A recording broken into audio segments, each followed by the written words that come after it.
Continuamos a nossa viagem pela Sicília, a caminho da cidade de Siracusa, onde vamos encontrar uma área de serviço que, por um euro, tem um transfer que nos leva diretamente para o centro da cidade. Vamos embora.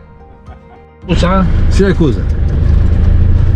Vamos embora aqui com o Salve e com os companheiros aqui das autocaravanas lá atrás.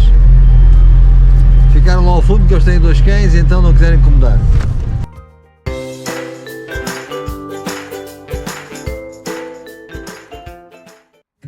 E pouco depois já passeávamos naquela que, segundo Cícero, um cônsul romano, era a cidade mais bonita da Grécia Antiga. A cidade antiga está alojada numa península que se chama Ortígia e onde o passado histórico da cidade está bem presente. Este templo é o mais antigo templo dórico do ocidente grego. Tem 6 colunas, 6x17 monolíticas e é de 6 séculos antes de Cristo. Mas nem só do seu passado histórico vive esta cidade.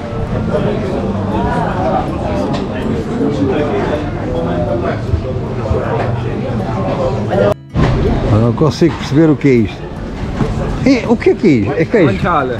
Hã? Guanciale, the cheek of the pork. Ah, ok, tipo. Ok, graças. It's too I good can't for work. make pasta, carbonara. Estamos na cidade de Siracusa, na Sicília. Para mim, a Sicília, posso estar enganado, mas é um misto de Nápoles e do que é a Itália.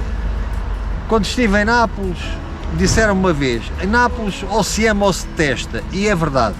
Ou gostamos de Nápoles ou detestamos, não somos capazes de aceitar o lixo, a confusão, a maneira de ser do napolitano. Mas essa maneira de ser é algo que está intrínseco ao ser humano. É o ser humano na sua amplitude, naquilo que ele tem de melhor e de pior. E aqui na Sicília é um pouco o mesmo. Nós percorremos estas ruas, falamos com as pessoas, entramos nos restaurantes, entramos nas lojas, parece que está tudo velho, parece que está tudo decrépito, está tudo antigo. Não sei se será velho, se é antigo, mas o que é verdade é que ao falar com as pessoas sentimos que estamos a falar com seres humanos, com pessoas que existem, não são artificiais, são mesmo assim. E isso é qualquer coisa que é transcendente e que me tem dado uma beleza fantástica nesta viagem. Uma beleza espiritual, uma beleza de encarar a vida. A napolitano, a parlare com a mano, com o gesto, a vida, viver. Nápoles, Itália. É isto, viajar em Itália. Como disse há pouco, a parte antiga da cidade fica numa península Ortígia. Parece quase uma ilha. São inúmeras as histórias que as ruas desta cidade podem contar. Por aqui viveu e morreu o matemático Arquimedes. Buongiorno. Buongiorno. Passear pelas ruas de Siracusa é um descobrir de emoções e sensações. Cada esquina, cada pátio, cada beco parece encerrar em si histórias de vida que demorariam anos e anos para serem contadas. As casas podem parecer antigas ou mesmo velhas, mas têm uma vida própria, moram lá pessoas e estão sempre dispostas a contar-nos alguma história sobre o seu pátio, sobre a sua rua, sobre a sua porta. Esta deve ser a 8ª, 9ª, 10ª vez que visito a Itália. E há muitas maneiras de visitar a Itália. Podemos apanhar um barco, um avião, desembarcar, ir ver uma catedral, ver o Duomo, ver uma ruína romana, um teatro grego, entrar no avião e ir para casa e visitarmos a Itália. Isto não é visitar a Itália. A Itália é um país que necessita de tempo.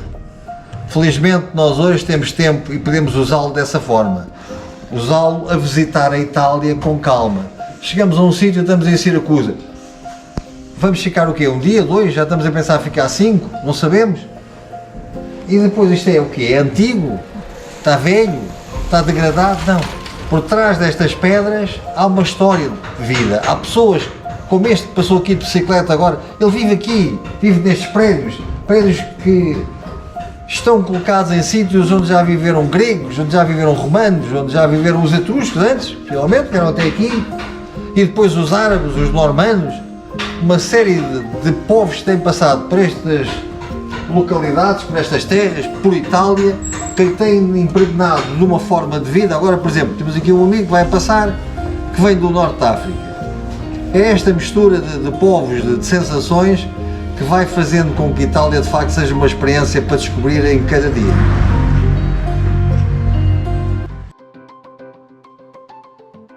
Continuamos o nosso passeio por Siracusa, agora a caminho da praça onde se situa o Duomo. Se a sua fachada barroca já é interessante, quando lá entramos dentro, descobrimos que engloba um templo de Atenas, construído no século V a.C.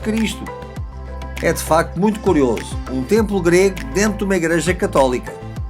Este dia terminava por aqui e no dia seguinte tirámos as bicicletas da garagem porque íamos visitar o Parque Arqueológico della Neapolis. E depois de um agradável passeio pelo sempre caótico trânsito de Itália, chegámos à entrada do Parque Arqueológico, as bicicletas bem guardadas e fomos comprar os bilhetes. Não há reduto. Não havia bilhete especial para mais de 65 anos. Aponta lá para o código QR. Mesmo usando um guia de Michelin, um guia do American Express e a internet, é sempre bom ler os códigos QR e ficar com mais algumas informações para sabermos aquilo que vamos visitar. Portanto, para este caminho temos a Latómia do Paraíso, a Gruta do Cordari e a Orelha do Dionísio. Bom, vamos seguir por aí. Estamos num bom caminho ou não? Sim, vamos fazer. Então vamos embora. Aqui diz. Este parque arqueológico fica junto a uma antiga pedreira de onde foi extraída grande parte dos materiais com que se construíram os grandes templos de Siracusa. A extração dos inertes foi dando lugar a espaços que foram ocupados, como por exemplo aqui, até há pouco tempo, uma fábrica para fabricar cordas. Um pouco mais à frente, a Orelha de Dionísio, uma gruta artificial em que a cavidade evoca a forma de uma orelha. Terá sido usada como prisão e rezam as lendas que os guardas conseguiam ouvir os murmúrios dos presos falando entre si. Histórias, lendas e muitos factos históricos que se vão interligando e que tornam a visita a este espaço muito interessante. Temos vindo a visitar o complexo arqueológico de Neapolis em Siracusa, onde estamos a fazer esta pausa na viagem para a Itália. Agora é Sicília. Aqui na Sicília os sicilianos dizem que Sicília não é Itália. Itália é de um lado, Sicília é outra coisa. Bom, tivemos ali a ver uma antiga chamada piscina romana. Era um depósito de água que os romanos usavam para alimentar o teatro, que está aqui à minha frente, que eu já vou mostrar. Mas agora que chamava a atenção para o que está aqui atrás de mim. São umas catacumbas que os cristãos, na sua forma mais primitiva, no início do século I, II, usavam para colocar as ossadas dos defuntos. Mas um dos principais motivos de atração nesta visita é o teatro grego, que data do V século a.C., um dos maiores da antiguidade. A sua dimensão é absolutamente espantosa. Aqui poderiam assistir milhares e milhares de espectadores à representação das peças gregas. E por falar em representações, foi por aqui que pela primeira vez foi levado à cena os persas de Ésquilo. 2500 anos nos distanciam do início da construção deste teatro grego. Não é, hoje quando se olha para ele não se consegue ter a ideia do que seria, mas quem visitar Mérida aproxima-se para lá um teatro romano e os romanos basearam a construção dos seus teatros na estrutura dos teatros gregos. Mas de qualquer maneira dá para mostrar a dimensão que ele tinha e a quantidade de pessoas que vinham assistir às representações. E aqui estamos precisamente na boca de cena do teatro. Imaginem o que seria representar para toda esta audiência que ficaria aqui à vossa frente. Aqui neste complexo arqueológico estivemos a visitar o teatro grego e agora estamos no anfiteatro romano. O anfiteatro é aquilo que nós vulgarmente chamamos o Coliseu do Círculo de Roma, o local onde os romanos davam lugar a espetáculos que nós hoje consideramos bárbaros.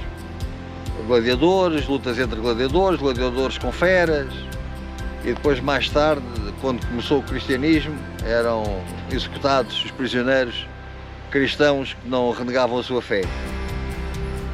Quando se olha para estes lugares, não podemos deixar de pensar todas as histórias que aqui aconteceram e, enfim, isto vai-nos enriquecendo, mas ao mesmo tempo faz-nos refletir. Ainda hoje a barbárie continua, nós consideramos que estes espetáculos eram bárbaros. Então o que é bombardear um hospital pediátrico? O que é bombardear uma cidade? Não é um espetáculo bárbaro de se ver também? O mundo continua estranho. E ao visitarmos estes locais, procurarmos com cuidado, ainda vamos encontrar muitos sinais do uso cotidiano que estes espaços tinham. Mais umas fotos para ficarem para recordação. E por aqui terminávamos a nossa visita. Agora iríamos regressar à cidade, esperando pelo final do dia, para vos poder mostrar estas imagens. Procurar um lugar que fosse agradável para o jantar e assim nos despedíamos desta fantástica visita à Siracusa. E também aqui termina o vídeo. Não se esqueçam, subscrevam o nosso canal do YouTube, vamos continuar a viajar juntos.